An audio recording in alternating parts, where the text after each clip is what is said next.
তো hello guys, আপনারা ইনস্টাগ্রামে একটি প্রবলেমে পড়ে থাকতে পারেন। আপনারা হয়তো আপনাদের নিজস্ব অ্যাকাউন্টেই ওপেন করে নিয়েছেন, কিংবা আপনারা যে কোনো ব্যক্তির অ্যাকাউন্ট যদি আপনারা ওপেন করে নেন এবং তাহলেই হয়তো দেখতে পাচ্ছেন আপনাদের কিন্তু সেই সমস্ত অ্যাকাউন্টের এখানে পোস্টগুলো শো করছে না, এখানে পোস্টগুলো কিন্তু শুধুমাত্র লোডিং হয়েই যাচ্ছে। তো আপনাদেরও যদি এই প্রবলেমটি হয়ে থাকে তাহলে কিন্তু আপনারা এই স্টেপগুলি ফলো করুন। তো তার আগে ভিডিওটিকে অবশ্যই একটি লাইক করে দিন এবং এই চ্যানেলে যদি আজই নতুন এসে থাকেন এখন এই চ্যানেলটিকে সাবস্ক্রাইব করে রাখুন এরকম নতুন নতুন ভিডিও দেখার জন্য। তো আপনাদেরও যদি এই প্রবলেমটি হয়ে থাকে, এখানে পোস্টগুলো লোডিং হতেই থাকে, তাহলে কিন্তু আপনারা এই স্টেপগুলি ফলো করুন। তো প্রথমে কি করবেন, এখানে আপনারা ইনস্টাগ্রাম অ্যাপ থেকে প্রথমে ব্যাক করে নেবেন এবং এরপরে আপনারা এখানে ইনস্টাগ্রাম অ্যাপটিকে ট্যাব এন্ড হোল্ড করে নেবেন এবং তারপরে এখানে একটি আই বাটন পেয়ে যাবেন। আপনি সেই আই বাটনে ক্লিক করে নেবেন এবং তারপরে এখানে নিচের দিকে স্ক্রল করে নেবেন, এখানে একটি অপশন পেয়ে যাবেন স্টোরেজ ইউজেস বলে, আপনি সেই অপশনে ক্লিক করে নেবেন এবং তাহলে এখানে একটি অপশন পেয়ে যাবেন ক্লিয়ার ক্যাচ বলে, আপনি সেই ক্লিয়ার ক্যাচ অপশনে ক্লিক করে নিয়ে ইনস্টাগ্রামের ক্যাচ ফাইলটিকে ক্লিয়ার করে নেবেন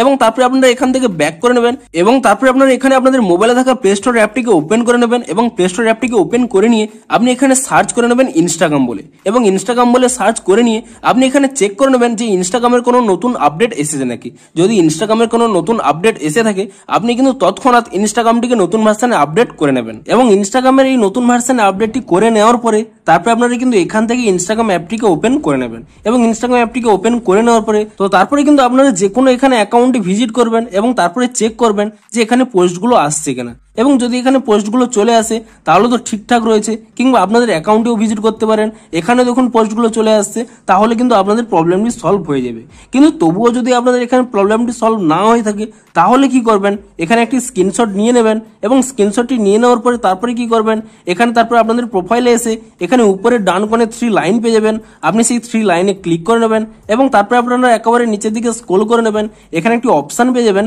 হেল্প বলে, আপনি সেই হেল্প অপশনে ক্লিক করে নেবেন এবং তাহলেই প্রথমে একটি অপশন পেয়ে যাবেন রিপোর্ট এ প্রবলেম বলে, আপনি সেই অপশনে ক্লিক করে নেবেন এবং তারপরে এখানে নিচে যদি আপনাদের এই অপশনটি অন করা থাকে shake phone to report a problem, আপনি এই অপশনটিকে এখানে অফ করে নেবেন এবং তাহলেই কিন্তু এখানে রিপোর্ট প্রবলেম বলে একটি অপশন পেয়ে যাবেন, আপনি সেই রিপোর্ট প্রবলেম এই অপশনে ক্লিক করে নেবেন এবং তারপরে আপনারা এখানে ইনক্লুড এন্ড কন্টিনিউ এই অপশনে ক্লিক করে নেবেন এবং তাহলেই দেখতে পাবেন একটি কিন্তু ডিরেক্ট স্ক্রিনশট এখানে চলে আসবে, আপনি এই কার্ড অপশনে ক্লিক করে নিয়ে এটিকে রিমুভ করে নেবেন এবং তারপরে এখানে একটি অপশন পেয়ে যাবেন আপলোড বলে, আপনি সেই আপলোড অপশনে ক্লিক করে নেবেন এবং তাহলে কিন্তু আপনাদের গ্যালারিটি ওপেন হয়ে যাবে এবং গ্যালারিটি ওপেন করে নিয়ে আপনি যে স্ক্রিনশটটি তুলে নিয়েছিলেন সেই স্ক্রিনশটটি কিন্তু এখানে সিলেক্ট করে নেবেন এবং সেই স্ক্রিনশটটি সিলেক্ট করে নেওয়ার পরে তারপরে আপনাদের যে প্রবলেমটি হচ্ছে সেই প্রবলেমটি কিন্তু আপনারা এখানে টাইপ করে নেবেন এবং সেই প্রবলেমটি টাইপ করে নেওয়ার পরে তারপরে আপনারা উপরের ডান কোণে এখানে একটি সেন্ড অপশন পেয়ে যাবেন, আপনি সেই সেন্ড অপশনে ক্লিক করে নিয়ে ইনস্টাগ্রামকে এই রিপোর্টটি সেন্ড করে দেবেন এবং তারপরে আপনারা একদিন ওয়েট করে যান, দেখবেন ইনস্টাগ্রাম আরো একটি নতুন আপডেট দিয়ে দেবে এবং তারপরে আপনারা যদি সেই নতুন আপডেটটি করে নেন তাহলে কিন্তু আপনাদের এই প্রবলেমটি ইজিলি সলভ হয়ে যাবে।